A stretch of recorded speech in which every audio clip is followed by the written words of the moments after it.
झाला चालू टाइम दिसतो किती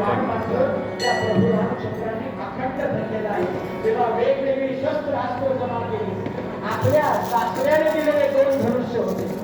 एक तर मोठा आणि दुसरा जो होता त्याचं नाव होतं रुद्रावंश नावाचा धनुष्य दिलेला.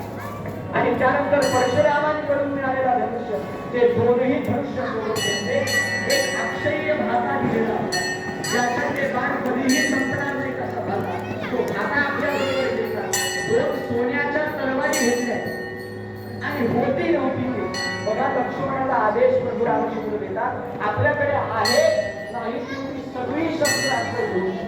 आपल्याला वनामध्ये जायचं म्हणजे काही एका कोपऱ्यात बसून रडायला तिथे जायचं, तर आपला शास्त्र धर्म पालन करून त्या वनामध्ये जाऊन आपल्याला धर्माचं संरक्षण करायला जायचं आहे. आणि संरक्षण धर्माचं करायचं असेल तर नुसतं एका कोपऱ्यात बसून रडून चालत नाही. नुसत्या भावना